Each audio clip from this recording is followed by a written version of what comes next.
प्रकाशित वाक्य 8 अध्याय 6 और 7। 8 अध्याय के अंदर 7 तुरहियों की शुरुआत शुरू होती है। हालेलुया।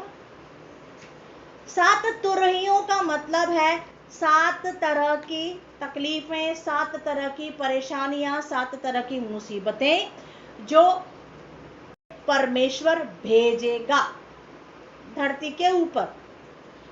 अभी सवाल ये है कि ये 7 तुरहियां, ये 7 ट्रम्पेट्स कब फूके जाएंगे? जब एंटी क्राइस्ट, ख्रिस्त विरोधी, ये एंटी क्राइस्ट एक समझौते के ऊपर साइन करेगा। वो कहेगा मैं यीशु मसीहा हूं, तुम्हारे पवित्र शास्त्र में जो लिखा है, मैं हूं शांति का राजकुमार, मैं तुमको शांति दूंगा। अक्सर आपने सुना होगा इज़राइल के लोग ऐसा कहते रहते हैं, हमको शांति कब आएगी, हमको शांति कब आएगी। हम हमारे शांति दाता, हमारे मुक्तिदाता, उद्धारकर्ता प्रभु यीशु मसीह का इंतजार कर रहे हैं। वो लोग बाइबल पढ़ते हैं, पुराना नियम पढ़ते हैं, लेकिन नया नियम नहीं पढ़ते। वो लोग सोचते हैं यीशु मसीह अभी जन्म लेगा, यीशु मसीह क्रूस पे जाएगा, यीशु मसीह लहू बहाएगा, हमारा उद्धार होगा, यीशु मसीह मर के जी उठेगा। वो अभी भी ऐसा इंतजार कर रहे हैं। जब ये शांति का समझौता होगा ना उस एंटी क्राइस्ट और इज़राइल के बीच में, तो न्यूज में आएगा कि नहीं आएगा? अखबारों में आएगा कि नहीं आएगा? आएगा। तब जाके हम लोग पहचान लेंगे कि अब 7 विपत्तियों का, 7 तुरहियों का फूका जाना शुरू हो जाएगा। परमेश्वर स्वर्गदूत को आज्ञा देगा, तुरही फूक, और धरती के ऊपर पहली मुसीबत आएगी। उस मुसीबत के बारे में आप पढ़िए। और वो जो आग के गोले, लहू से मिले हुए ओले धरती के ऊपर डाले जाएंगे, उनसे क्या होगा? पेड़ जल जाएंगे, हरी घास जल जाएगी, जंगल जल जाएंगे, हरियाली जल जाएगी धरती के ऊपर। कितनी? 1/3, 1/3 पूरी पृथ्वी के ऊपर कितनी हरी घास है, कितने पेड़ है, कितने हरियाली है ना? 1/3 पेड़, हरी घास, जंगल पूरा जल जाएगा, 1/3। ये होगी पहली मुसीबत। और अभी ये दूसरी विपत्ति में समंदर के 1/3 प्राणी पूरे के पूरे मर जाएंगे।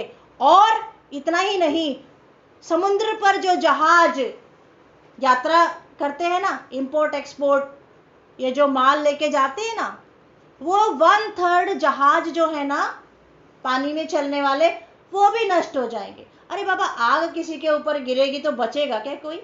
लेकिन सारा नहीं नष्ट होगा, 1/3। अब जब ये होगा तो टीवी पे दिखाई देगा कि नहीं देगा?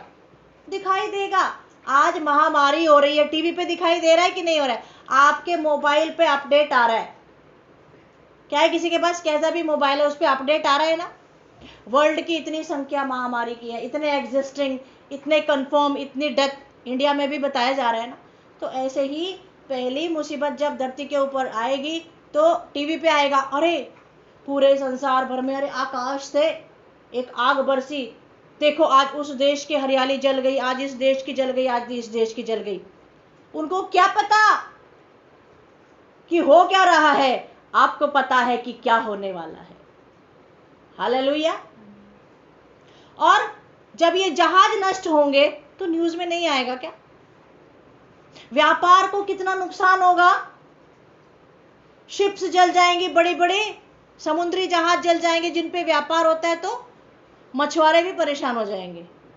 1/3 पूरे संसार भर का जल जंतु मर जाएगा और जहाज भी नष्ट हो जाए। ये दूसरी मुसीबत। अभी तीसरी मुसीबत, जिसको कहते हैं 3rd ट्रम्पेट। तीसरी कोई स्वर्ग से ऐसी मुसीबत आएगी, वो इन पीने के जल के सोतों के ऊपर आएगी। उन पीने के पानी का 1/3, 1/3 पूरा कड़वा हो जाएगा।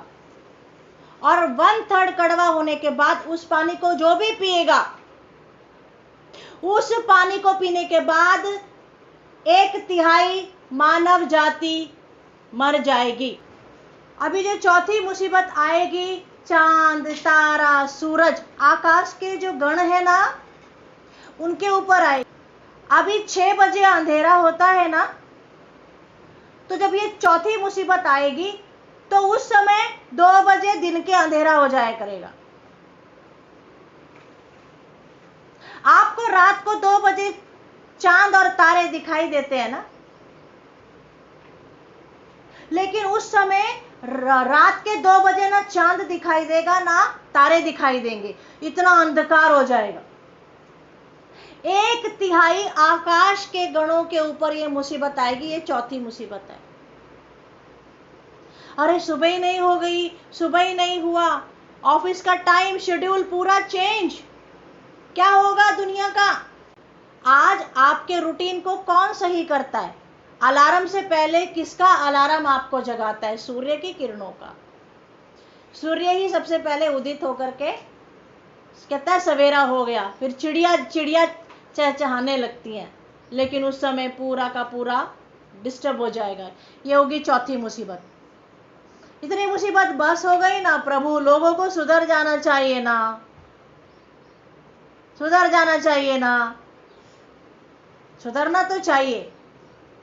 ये चौथी मुसीबत जब दिन और रात में गड़बड़ी हो जाएगी, इसको देख करके सारी मानव जाति में कोलाहल, हाय हाय मच जाएगा।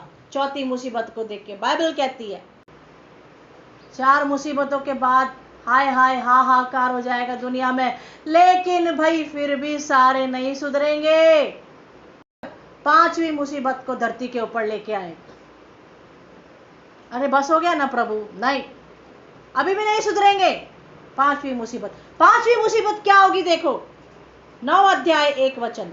जो 5वीं मुसीबत आएगी ना, 5वीं तुरही का फूका जाना, 5वीं मुसीबत परमेश्वर लाने की इजाजत देगा।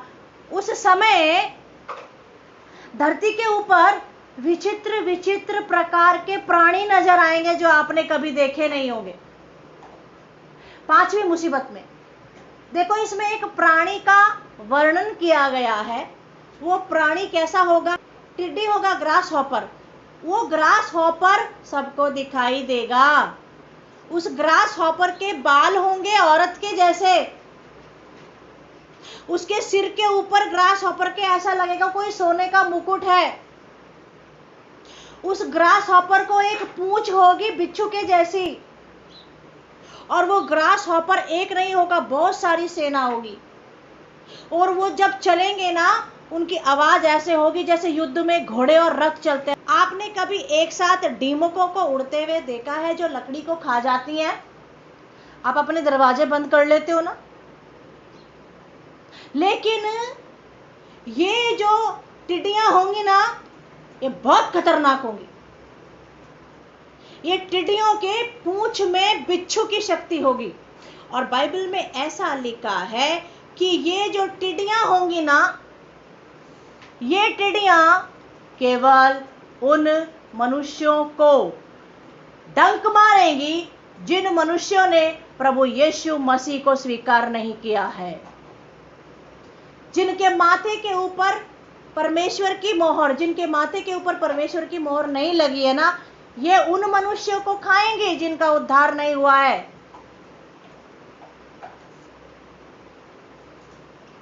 बाइबल में ऐसा लिखा है, ये टिड्डियों के काटने से कोई मरेगा नहीं, परंतु तड़पेगा। सांप का काटा मर जाए, बिच्छू का काटा तड़पत रहे। सांप के काटने से इंसान मर जाता है, परंतु बिच्छू के काटने से इंसान मरता नहीं है, तड़पता रहता है, और वो मौत मांगता है, मौत। कितनी विचित्र विचित्र बातें होने वाली है ना, आपको दिखाई देंगे। आप बोलोगे अरे ये कैसा प्राणी है, इसके बाल औरत के जैसे हैं, इसकी पूंछ बिच्छू के जैसी है, अरे ऐसा लग रहा है इसके सिर के ऊपर इसने सोने का मुकुट पहना है, और देखो कैसे इसकी चलने की आवाज है। ऐसे विचित्र प्राणी आपको 5वीं विपत्ति में नजर आएंगे। फिर भी लोग नहीं सुधरेंगे। 6ठी तुरही, और उसके क्या निशानी होगी? बाइबल में लिखा है 6ठी तुरही जो फूकी जाएगी, उस तुरही में आकाश से बीमारियां, मुसीबतें, बीमारियों के द्वारा आने वाली तकलीफ भेजी जाएगी। ऐसी ऐसी महामारियां आएंगी, बिना लक्षण के इंसान मरते चले जाएंगे। कोविड-19 का लक्षण नजर आ रहा है, सिम्टम्स नजर आते हैं, खांसी जुकाम सर दर्द बुखार, है ना। लेकिन ऐसी ऐसी महामारियां आएंगी, पता ही नहीं चलेगा। एक नहीं, ना जाने कितनी। बाइबल में लिखा है, साफ लिखा है। मैंने कहा ना, जैसा लिखा है वैसा ही पकड़ने का कुछ भी रहस्य नहीं है। लेकिन एक बात में रहस्य है। आपने संसार में कहीं पे न्यूज सुनी क्या? 1/3 पीने के पानी को पी करके संसार भर के लोग मर गए, सुनी? 1/3 हरियाली जल गई, सुनी? 1/3 समुद्र के प्राणी मर गए, सुनी? 1/3 जहाज जल गए, सुनी न्यूज में? आपको कहीं पे ऐसा कोई प्राणी नजर आया क्या जिसके औरतों के जैसे बाल है, जिसकी बिच्छू के जैसी पूंछ है? उन कीड़ों के काटने से 1/3 मनुष्य मर गए जिन्होंने यीशु मसीह को स्वीकार नहीं किया। आपने सुना? फिर अभी कुछ भी नहीं, पहली तुरही नहीं फूकी गई है और आप अभी से परेशान हो रहे हो, एक दूसरे का मुंह देख देख करके परेशान हो रहे हो। अभी छठी तुरही में महामारियां, दुख, तकलीफ, बीमारियां, और उसमें भी विश्व भर के 1/3 लोग मर जाएंगे, जानवर मर जाएंगे। पहली तुरही फूके जाने के बाद धरती के ऊपर 1/3 हरियाली खत्म। दूसरी तुरही में समंदर के जल जंतु खत्म, जहाज वगैरह सब नाश आग में।